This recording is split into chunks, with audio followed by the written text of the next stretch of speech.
Analisis perbedaan efektivitas penggunaan pembelajaran digital terhadap hasil belajar nilai IPAS antara siswa kelas 4A dan siswa kelas 4B.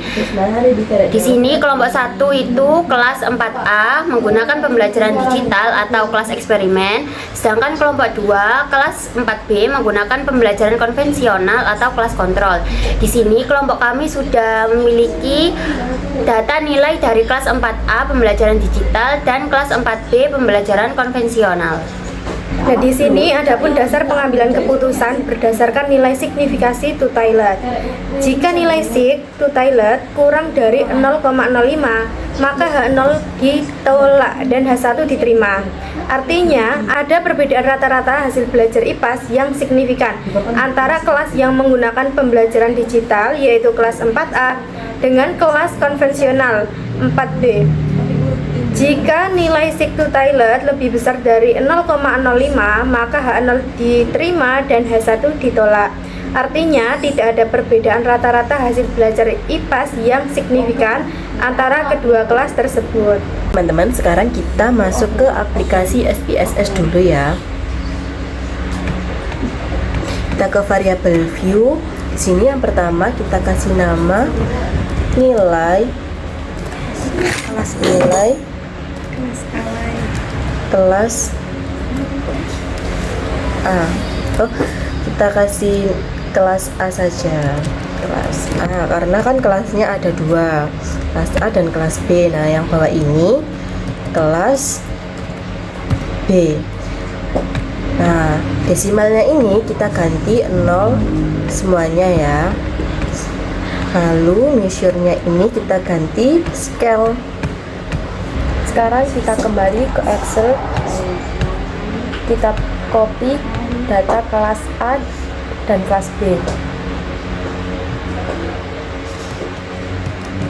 Terus kita kembali ke SPSS. Kita ke data view. Lalu kita paste. Selanjutnya kita klik analyze. Selanjutnya kita klik statistik. Kita klik explore.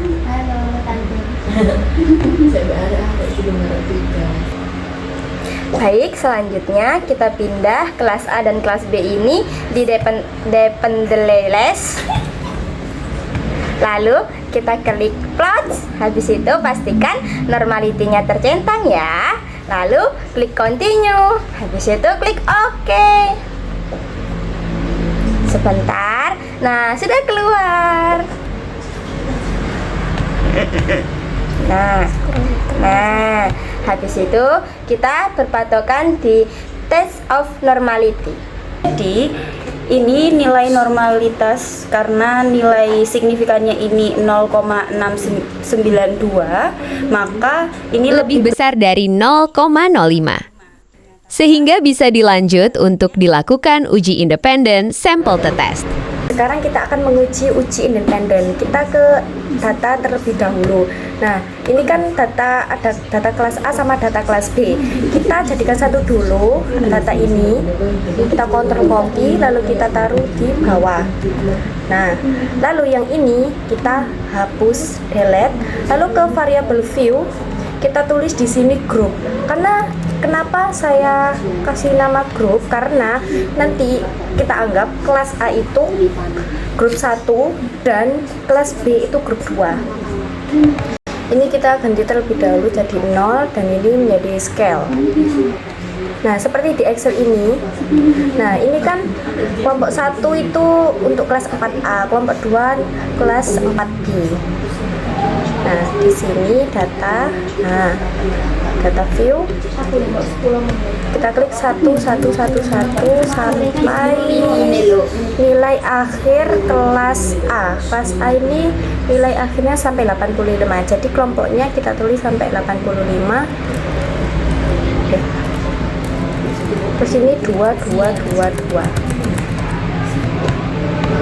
Selanjutnya untuk menguji kita klik analyze, terus compartments, lanjut independent sample test. Habis itu yang kelas A ini dipindahkan ke tes variabel, yang grup ini dipindahkan ke grouping variabel. Terus kita klik define group. Lalu yang grup 1 ini ketik 1, yang 2 ini ketik 2. Lalu klik continue. Oke. Berdasarkan hasil dari independen diperoleh nilai kurang dari 0,05, maka dapat disimpulkan bahwa terdapat perbedaan antara dua kelas tersebut.